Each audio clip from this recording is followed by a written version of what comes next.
And you missed the Commonwealths as well, aren't you? Yeah, I mean that was sort of 50. ifs and buts. Even if I was fully fit and didn't have no injuries, that was sort of like up in the air. I maybe could have got in shape for it, but I told the physios I don't really want to rush to get back for Competition too soon. Yeah.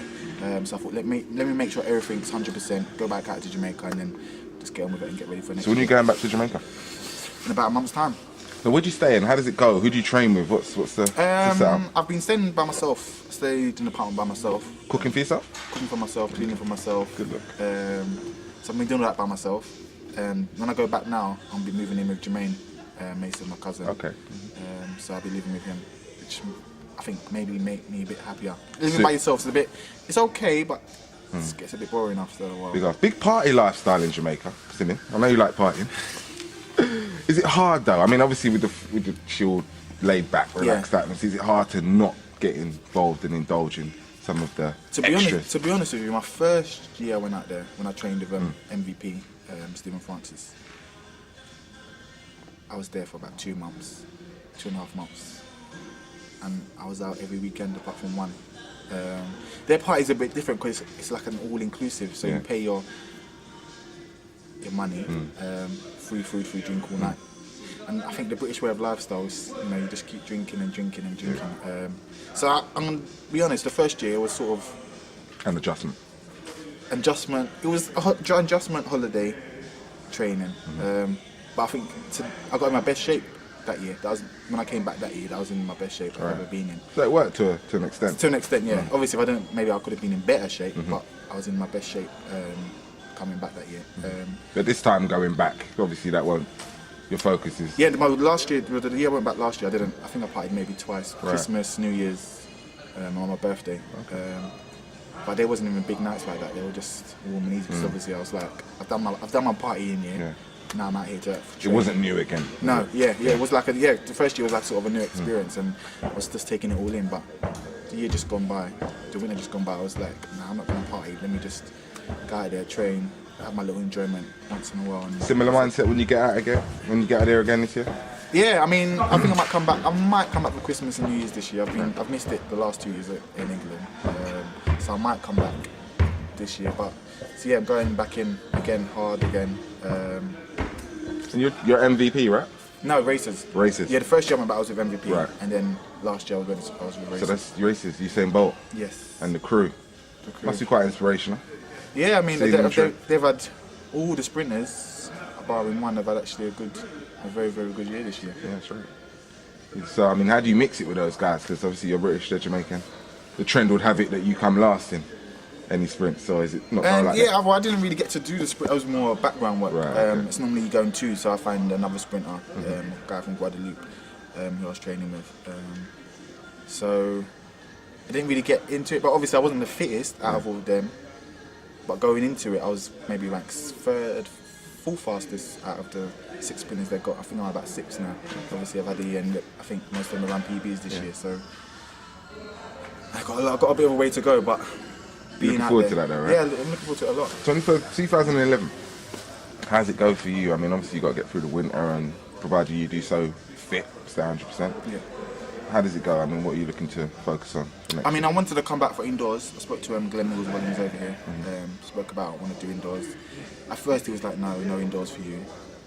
And I was like, please, I've missed the whole year, I just want to race. And he was like, well, if you get into good shape by the end of December, we will sit down and talk about you doing indoors. It won't be a full indoor season. I think he said if I do indoors, my first race will be trials, right? And then Birmingham, and then we'll see what happens after that. But he's not really gonna change anything too much to get ready for indoors. He said that you've been out for a year now. You've got a lot of work to put back in to try and get ready for 2011 season. So, I mean, obviously I've got to listen to him as my coach and stuff. So, if that's the case, then I just got to go in. But obviously the World Champs is the focus. Yeah, that's the main thing. Yeah. And what do you expect from yourself? I mean, without putting too much pressure on yourself in, where are we? September 2010. But without putting too much pressure on yourself, what do you hope? In an ideal world, how would it go? I think to go out there and just sort of make myself proud. So that would have to be... I don't even know, time-wise or... Just performance. I think for me, making a final standard for me. I don't really look at nothing less. At my stage in my career now, I don't look at nothing less than going out there and making the final. So it's looking right about 9 is sort of standard now to make the final. I mean, so obviously I'm gonna have to go out there and at least do that. So you got to run a PB. Yeah. I'm looking to run a PB before the even champs come round. You might have to with the standard of domestic competition. Yeah. At the moment, I mean, you've got a few athletes who may not have missed this season, but didn't perform as 100% all out as they could have done. Yeah. Harriet Kane, Sharif James, Dasa Olu, and Dwayne will probably be running next year as well. So there's a few athletes you got to run. Has it ever been so tough, the standard? For me, sort of being at my sort of starting like 2007 when I sort of came into the senior team like properly, I would say no, it hasn't really been. I mean, majority of athletes are running about 10-2, 10-1, 10-2, but now it's 10-0. Yeah. 10-0 is like sort of standard now. That's a good thing, isn't it? Yeah, no, it's a good thing because obviously 10-0 standard in England and in the world, it's like 9-8, sort of 9-8, 9-9 standard. So it's a good thing that we're all pushing each other in the right direction. Away from the track, I mean, how's life for you? You cool? You got any other aspirations, any other plans apart from Yeah, running? I've got something in the pipeline. I can't talk about it right now. Oh, it's secret? Yeah, it's Top secret? Top secret. Not a Global Sporting Colour exclusive? Nah, not yet, not yet. There's some legal stuff I've got to talk about, but there's something in the pipeline. Exciting? Hopefully. Yeah.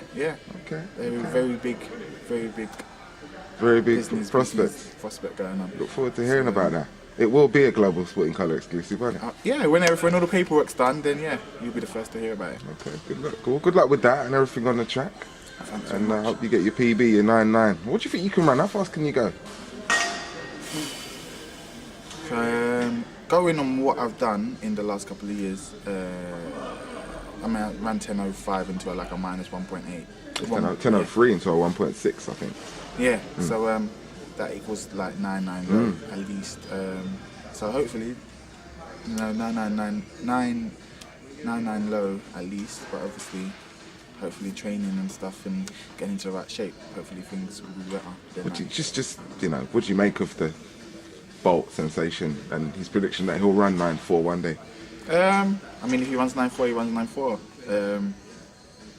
It's not saying that no one else can run 9.4. I mean, before he bought the world record, his PB was like 10.0 something, and then he went New York and ran 9.76 in New York, or maybe 74. 76. So if one person can make such a big stride forward, why can't nobody else? Obviously everyone's saying, no one can beat Bolt, he's unbeatable. I mean, Tyson beat him the other day. What did you make of that victory? Maybe he didn't run as fast as Bolt's ever run, but I mean, he did beat him. So it's the thing when no one's not beatable. So I mean, the victory was, I think, from what I've heard from other athletes and people, I think certain people were sort of happy that someone had actually beaten him. Right. Maybe didn't run as fast as him, but some people were happy, some people were upset. So I mean, how were you though? What did you think of that? How do you think of the rivalry and the fact that them two looked at the two protagonists in the sport? I mean, it's good. You see, it's good to have like a sort of battle in athletics. I mean, obviously he was taking sprinting, and there was sort of no one really there to beat him. But I mean, it's good for the sport because people want to see a battle. No one wants to see a certain person win all the time. It's like to get kind of mundane. Like the hurdles is, I think for me, the hurdles is one of the fun events for me to watch because it's sort of everyone's about the same and it's all about who gets to the line first. The women's hurdles, women's hurdles is quite fun for me to watch. That's most exciting. It's almost as if people are just on that subject of the same man winning all the time. It's a little bit like everybody's hanging the Olympic 2012 gold medal around Usain's neck already, which he's dismissing as, just how it is, and it's not a pressure, but it's got to be some kind of pressure. It's got to weigh down on an athlete a little bit for the whole world to be expecting you to turn up to this big Olympic party and take the gold, and just like no one else really, no one else is on the start line, no one else matters. Yeah, I mean, 3 gold medals and 3 world records in Olympics, 2 gold medals at world champs. So it's the thing. As he said, he wants to. It's not a one thing winning. It's sort of retaining the gold medal. So yeah, it's a big ask for him, but I mean, he's done so well the last couple of years, so it's not saying that he can do so well in the next couple of years as well. So I hope you don't full start, eh? Yeah, that's another thing. Well, supposedly, when I was watching, Tyson said he full started that in Stockholm. Oh, did he? Was it Stockholm? With a saying, I think it was a saying, and they called it back and gave everyone a green card. Oh right, okay. So hopefully there's no, Politics. you're a star and we're not gonna disqualify you. But I mean, yeah, I ain't had a chance to test out the new full start rule. So my first race, I might be a bit on the edge. So if I do full start, don't hold it against me. Cool, won't do that. Well, there you go. Thanks very much. All right, good Thanks. stuff.